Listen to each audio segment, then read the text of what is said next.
Hello? Indian Hello? freedom struggle, the National Party and the IEM to save the country from the British who try to destroy our country. Now we need another freedom struggle to save the country.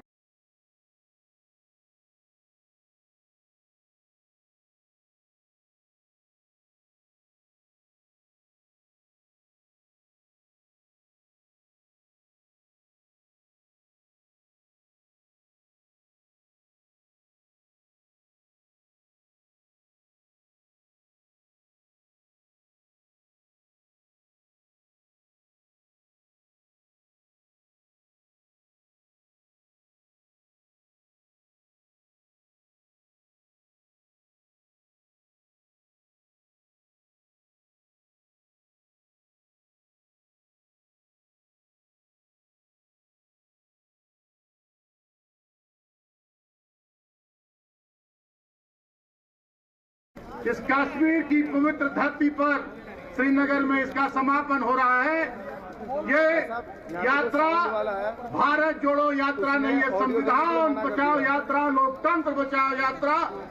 जिस ढंग से आज इस देश में हम भाई से भाई को लड़ाने की कोशिश की जा रही है, हमें धर्म के नाम पर बांटा जा रहा है, जाति के नाम पर बांटा जा रहा है। और माननीय राहुल गांधी जी ये बड़ी सोच, अदम्य साहस का सुखद परिणाम निश्चित रूप से आएगा। और मैं ये कहना चाहूंगा कि जब जब इस देश में तानाशाही बढ़ी है, सत्ता के सिर पर बैठे लोग निरंकुश हुए हैं, तब तक राहुल गांधी जैसे लोग जन्म लिए हैं। राहुल गांधी जी ने ये यात्रा प्रधानमंत्री बनने के लिए नहीं की है। राहुल गांधी जी अगर प्रधानमंत्री बनना चाहते तो 2009 में प्रधानमंत्री बन सकते थे और आज तक निरंतर प्रधानमंत्री रहते।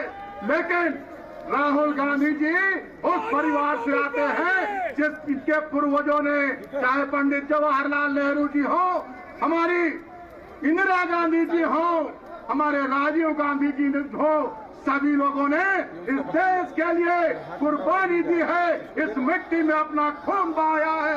इस देश की रक्षा करना, इस देश के लोकतंत्र को बचाना और सांप्रदायिक ताकतों को रोकना हमारा कर्तव्य है। और हम राहुल जी के कंधे से कंधा मिलाकर हम हेमंत जी के प्रतिनिधि के रूप में, झारखंड के मुख्यमंत्री हेमंत जी के प्रतिनिधि के रूप में यहाँ उपस्थित होकर ये बताने आए हैं कि हम सभी जो धर्मनिरपेक्ष शक्तियां हैं वो हम एक हैं। और जनता इस लोकतंत्र में 2024 में अपने जो लोकतंत्र में जनता के पास जो अधिकार है, अपने मत का अधिकार, उस मत के अधिकार का तमाचा ऐसे ताकतों को मारेगी, ऐसा तमाचा मारेगी कि वो दोबारा लौट कर नहीं आएंगे।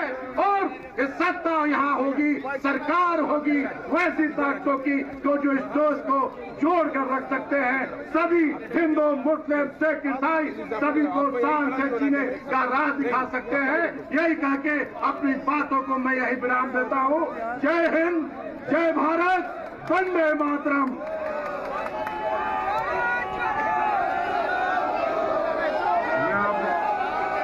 सबसे जो सुनने के लिए यहाँ पे उपस्थित है प्रियंका गांधी जी को यहाँ पे कहूँगा कि वो मंच में आके हमारे स्वागत करें और तालियों के साथ जवाब दें।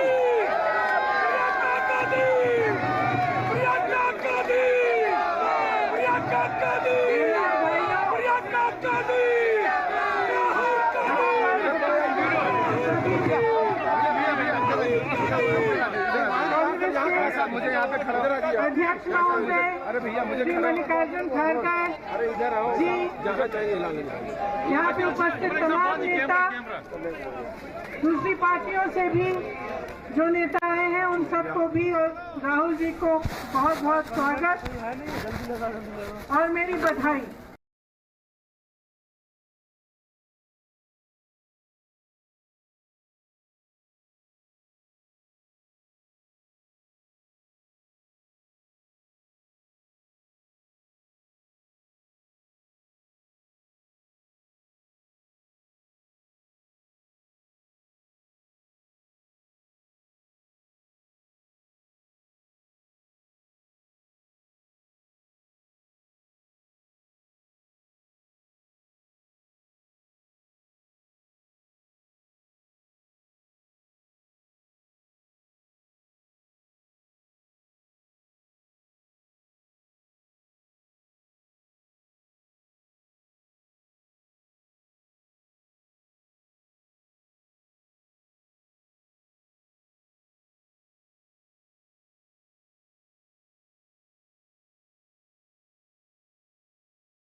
लोकसभा के हमारे सांसद जो हाल ही में गुजर गए हैं, संतोष सिंह जी, महाराष्ट्र से आए हुए सेवा दल के हमारे अध्यक्ष पांडे जी और उनके साथी जो इस हालात में यहाँ पे जिनकी डेथ हो गई, उनके लिए भी हम 1 मिनट खड़े रहेंगे।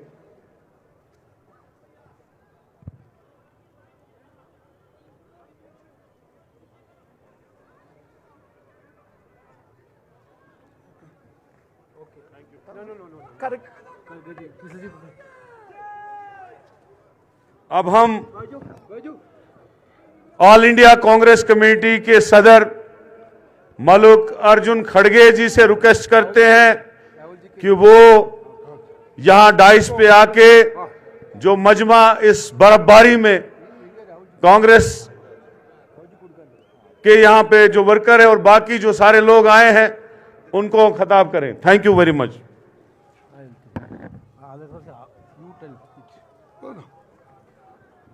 साथियों, भारत जोड़ो यात्रा had completed entire yatra from Kanyakumari to Kashmir. All over India, Congress workers are electrified due to this yatra. Our leader Rahul Gandhi made it as a grand history of this country. People of India is now saying in one voice, you know that नफरत के बाजार में मोहब्बत में दुकान खोलो. This is the slogan given by Rahul Gandhi. Everybody in India is taking it. Our Honorable Congress President has given full strength for this yatra. Now the successful completion of yatra has been completed by Rahul Gandhi ji. Congress President will facilitate it. Rahul Gandhi ji.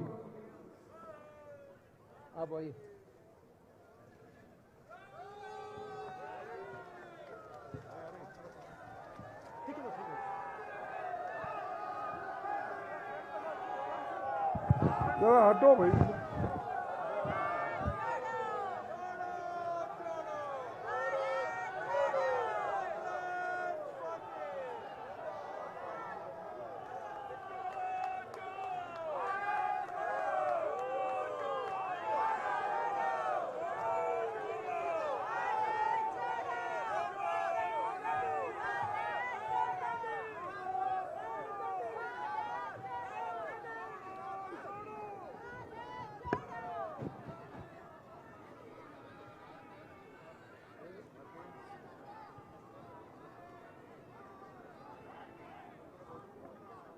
Bharat जोड़ो यात्रा में पधारे हुए मेरे भाइयों और बहनों और इस मंच पे बैठे हुए और भारत जोड़ो यात्रा के जो प्रमुख श्री राहुल गांधी जी, प्रियंका गांधी जी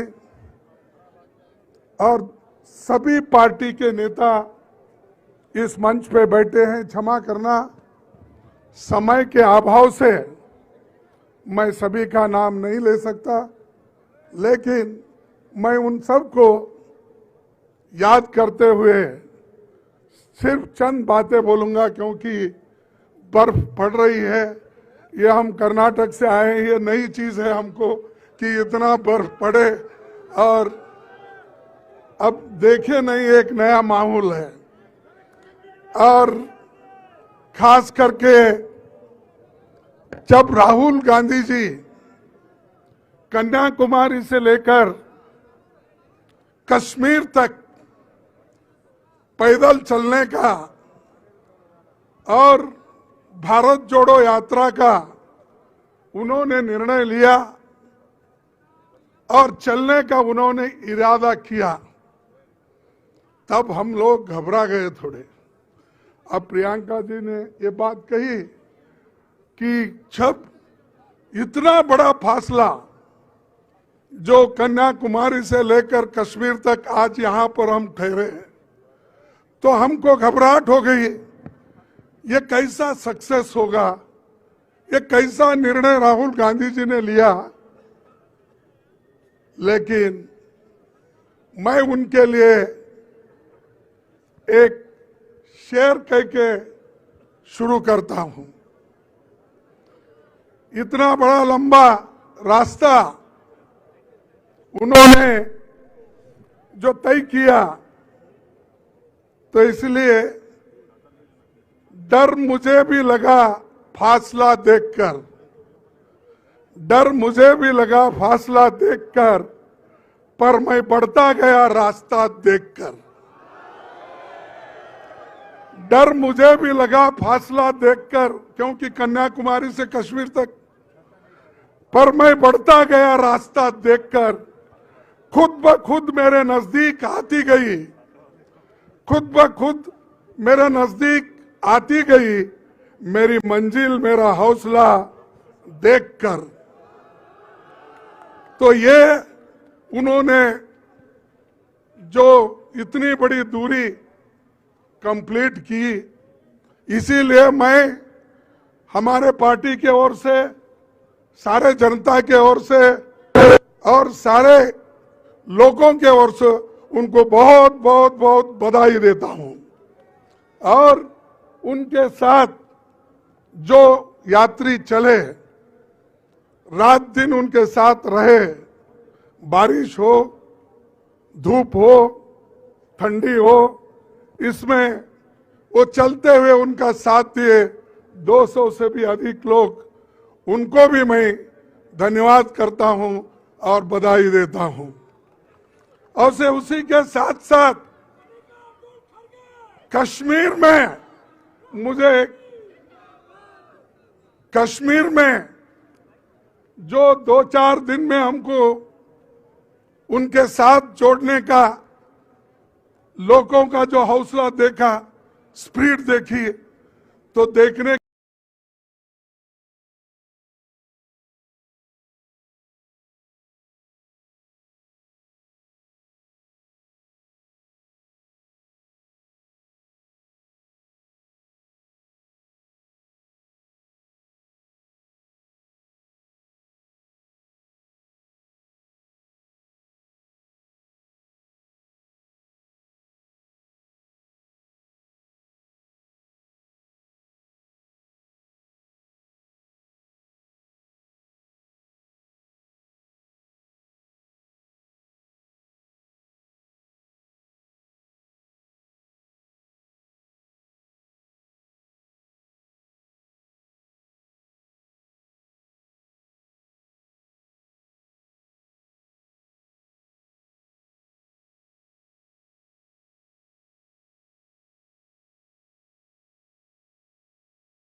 राहुल गांधी जी भाषण करेंगे, उनकी बात आप सुनिए। अगले राहुल गांधी फैसिलिटी कर रहे हैं अरे कांग्रेस फैसिलिटी के लिए।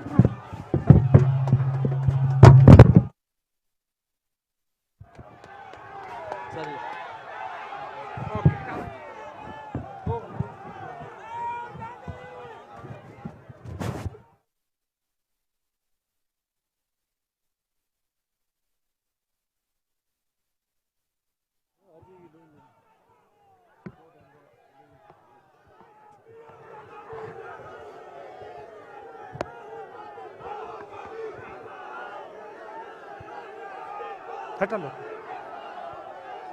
यू कैन मूव, हट, गैप दे दीजिए मुझे, थोड़ा जगह बना दीजिए।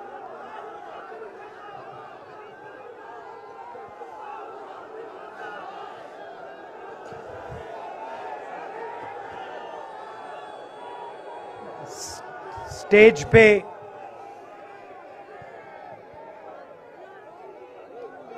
वरिष्ठ नेता, कांग्रेस पार्टी के वरिष्ठ नेता, विपक्षी दल के वरिष्ठ नेता, हमारे प्यारे कार्यकर्ता,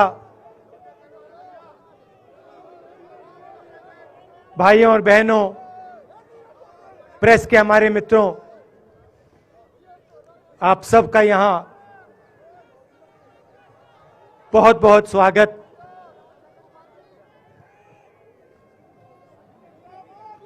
आप आज यहां बर्फ में खड़े हैं,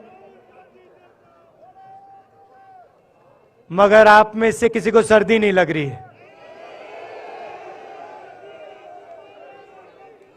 आप बारिश में खड़े हुए, कोई भीगा नहीं।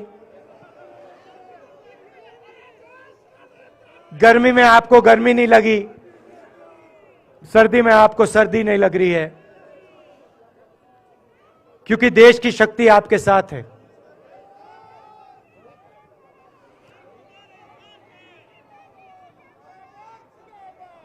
प्रियंका की बात मैं सुन रहा था। प्रियंका ने कहा मेरे मैसेज के बारे में, प्रियंका ने कहा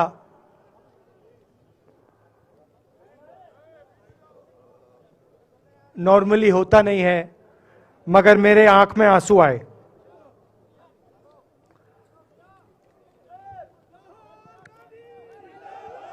क्योंकि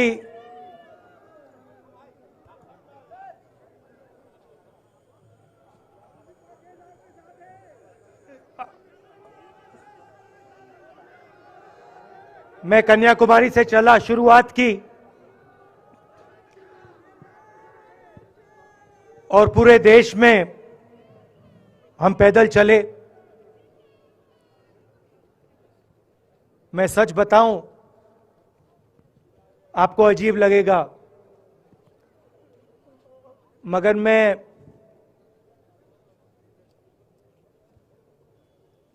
बहुत सालों के लिए हर रोज 8-10 किलोमीटर दौड़ता हूं। तो मैंने सोचा था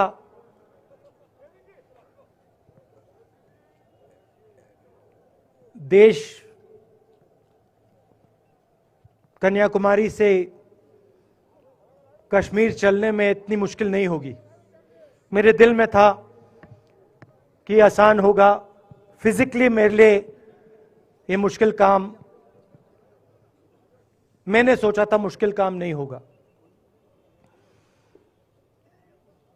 शायद मैं काफी वर्जिश करता हूं, थोड़ा सा अहंकार आ गया, जैसे आ जाता है।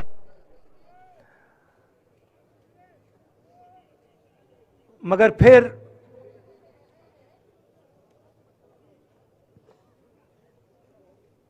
बात बदल गई। जब मैं छोटा था,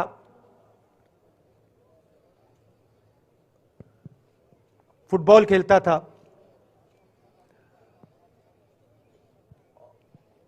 और कॉलेज में जब मैं फुटबॉल खेल रहा था, एक बार मुझे बहुत जोरों से घुटने में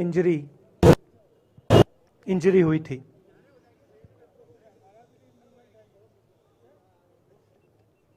मैं उसको भूल गया था।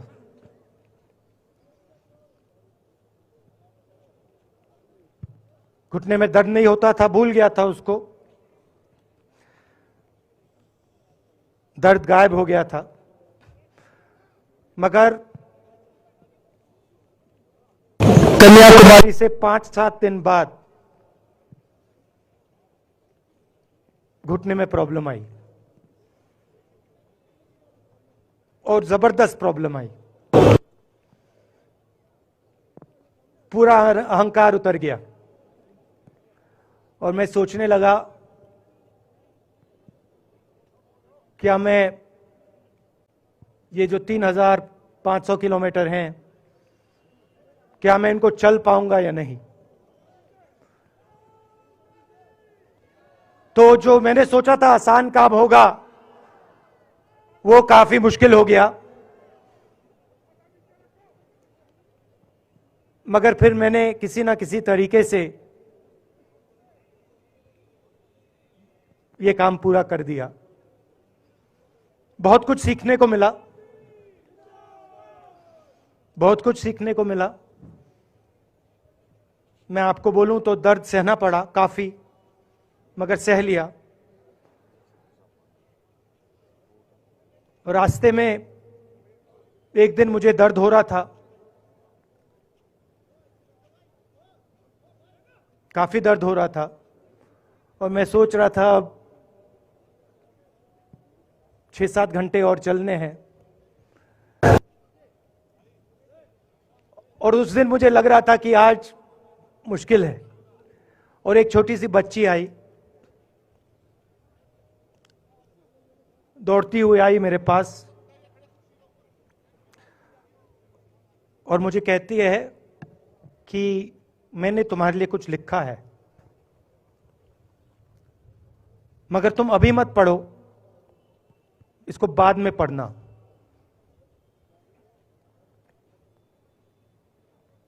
और फिर वो मुझे गले लग के भाग गई। फिर मैंने सोचा अब पढ़ता हूं क्या लिखा है।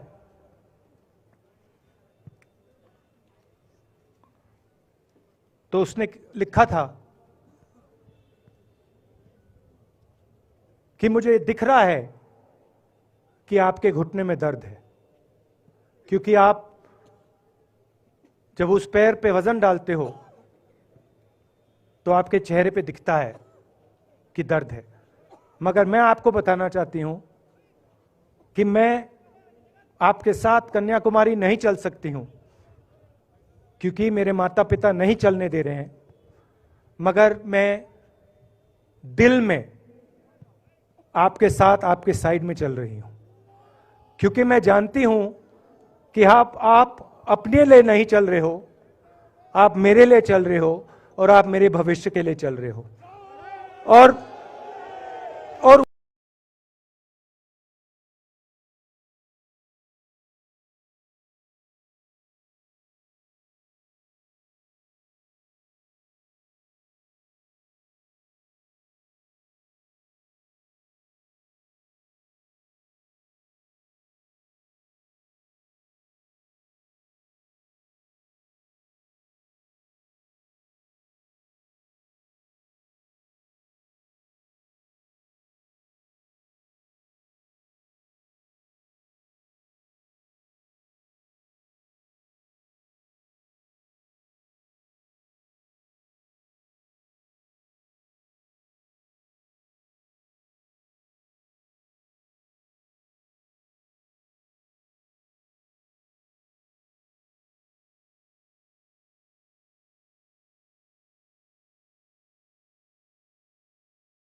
रास्ते पे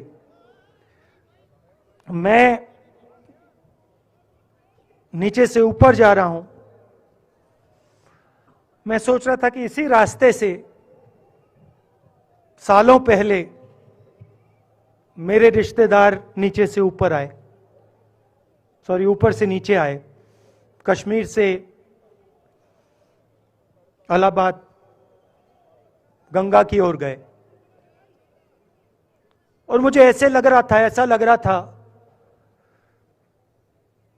कि मैं वापस अपने घर जा रहा हूं।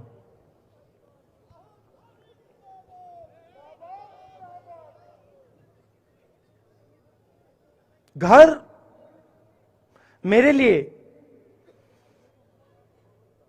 जब से मैं छोटा था, मैं सरकारी घरों में रहा हूं, मेरा अपना घर नहीं है।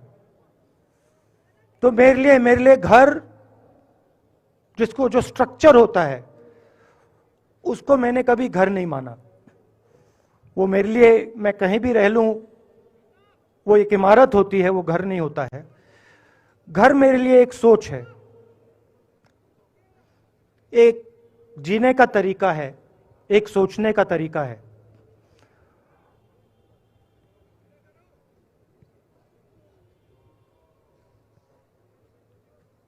और यहां पे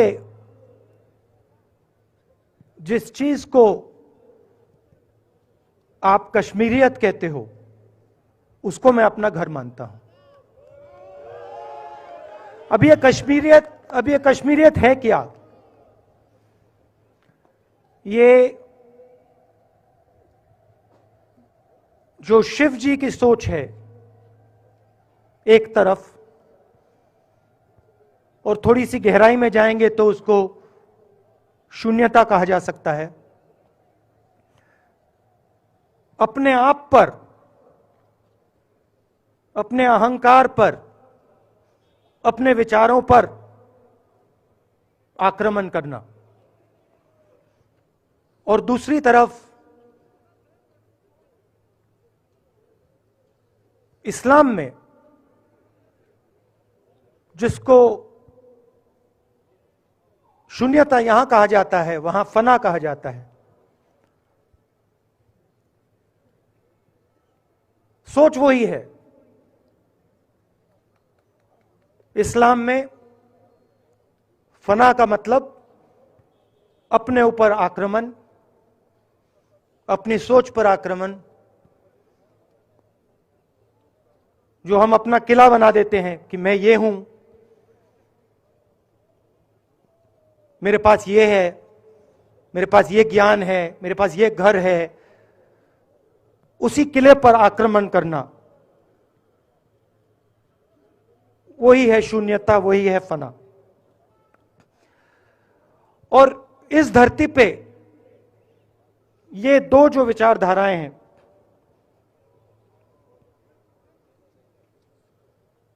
इनका एक बहुत गहरा रिश्ता है, और ये सालों से रिश्ता है, जिसको हम कश्मीरियत कहते हैं। यही सोच बाकी स्टेट्स में भी है। गांधी जी वैष्णव जनतों की बात करते थे, जिसको हम यहां शून्यता, फना कहते हैं, उसको गुजरात में वैष्णव जनतो कहा जाता है। असम में शंकर देव जी ने भी यही बात कही। कर्नाटक से हमारे यहां जो लोग आए हैं, वहां बसवा जी ने यह बात कही। केरल में नारायण गुरु ने ये बात की। महाराष्ट्र ने ज्योतिबा फुले जी ने ये बात की। और यहां इसको हम कश्मीरियत कहते हैं। लोगों को जोड़ना और दूसरों पर आक्रमण नहीं करना, अपने आप पर आक्रमण करना, अपनी कमी देखना।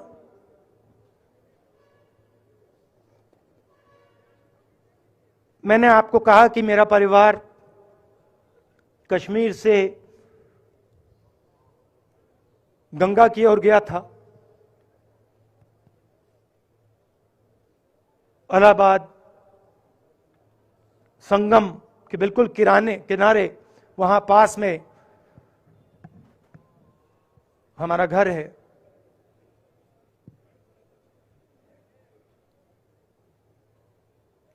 तो जब यहां से वो वहां गए, उन्होंने कश्मीरियत की जो सोच थी उसको गंगा में डाला था, गंगा में ले गए उस सोच को और उत्तर प्रदेश में उस सोच को फैलाया था, जिसको उत्तर प्रदेश में गंगा जमुना तहजीब कहा जाता है।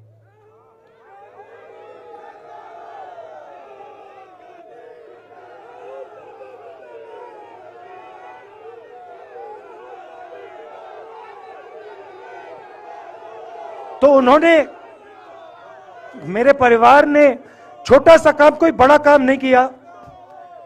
जो आपने उनको सिखाया, जो जम्मू कश्मीर के लोगों ने उनको सिखाया, लद्दाख के लोगों ने सिखाया, क्योंकि उसमें बौद्ध धर्म भी है, उनके पास भी वही सोच, शून्यता की सोच उधर भी है। वो उसको ले गए और उस विचारधारा को, सोच को गंगा में उन्होंने रखा। तो मैं ये सोच रहा था जब यहां आ रहा था, पैदल चल रहा था, और मुझे सिक्योरिटी वालों ने कहा था कि देखिए, आप पूरे हिंदुस्तान में चल सकते हो, जम्मू में भी चल सकते हो, मगर आखिरी जो 4 दिन हैं कश्मीर में, आपको गाड़ी से जाना चाहिए।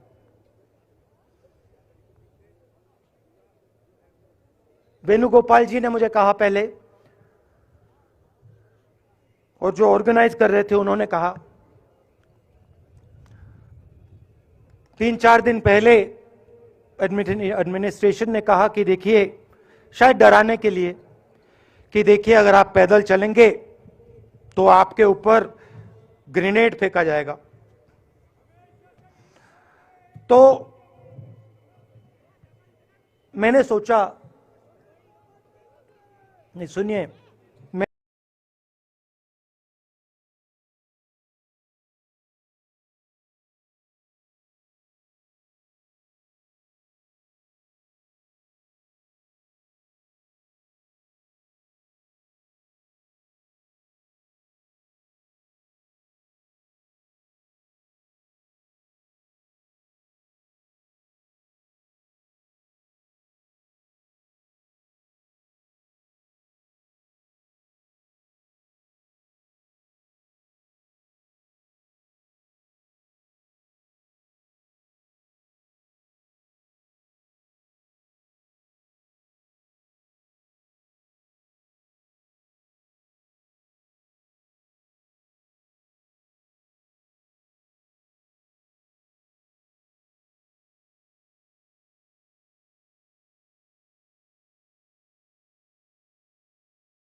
मगर जब मैं चल रहा था,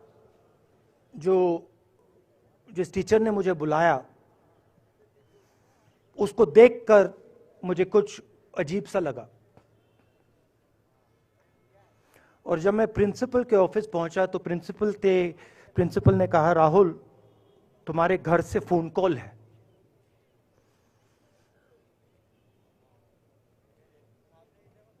और जब मैंने उसके शब्द सुने, मुझे पता लग गया कुछ गलत हो गया है। मेरे पैर कांपे और मैंने जैसे फोन अपने कान पे लगाया तो मेरे मां के साथ एक औरत काम करती है, वो चिल्ला रही थी, राहुल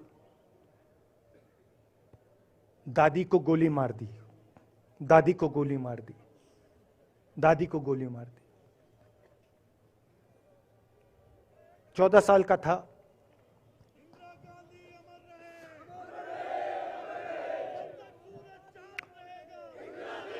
देखिए, ये जो मैं कह रहा हूं, ये जो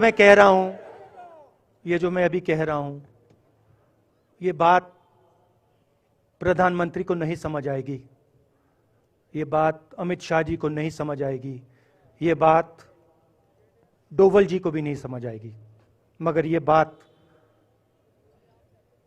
कश्मीर के लोगों को समझ आएगी, ये बात सीआरपीएफ के लोगों को समझ आएगी, ये बात आर्मी के लोगों को समझ आएगी, उनके परिवारों को समझ आएगी।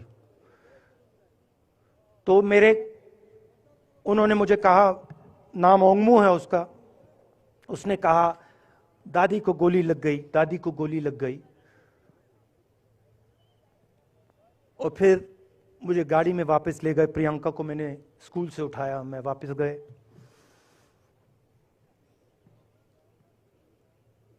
और फिर मैंने वो जगह देखी जहां मेरी दादी का खून था।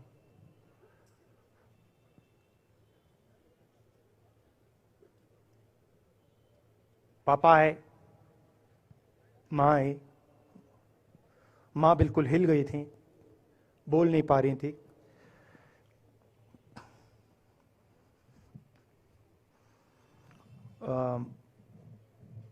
हाँ,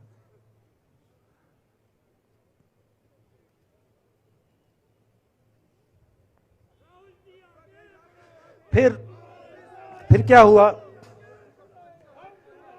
तो जो हम लोग हैं जिन्होंने हिंसा देखी है,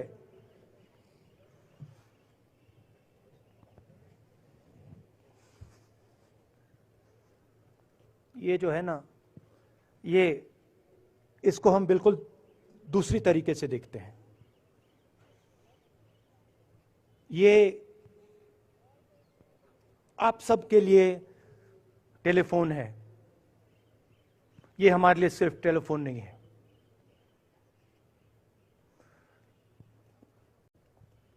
उसके बाद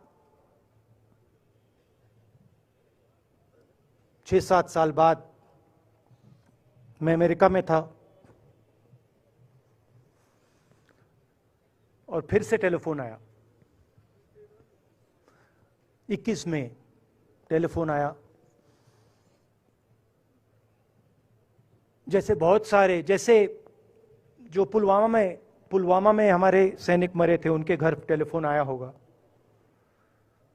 हजारों कश्मीरी लोगों के घर टेलीफोन आया होगा, सेना के परिवारों को टेलीफोन आया होगा, वैसा ही टेलीफोन आया। पिता के एक दोस्त थे, उन्होंने मुझे फोन किया और कहा, राहुल बुरी खबर है। मैंने उनसे कहा, मैं जानता हूं, पापा मर गए। कहते हैं हाँ। मैंने कहा धन्यवाद, फोन रख दिया। तो मेरा कहना है जो हिंसा करवाता है, जैसे मोदी जी हैं, अमित शाह जी हैं, अजीत डोवल जी हैं, आरएसएस के लोग हैं, वो इस बात को समझ नहीं सकते हैं, वो दर्द को समझ नहीं सकते हैं। हम समझ सकते हैं। पुलवामा के जो सैनिक थे, उनके बच्चों के दिल में क्या हुआ मैं जानता हूं। मेरे दिल में वही हुआ है जो यहां पे कश्मीर में लोग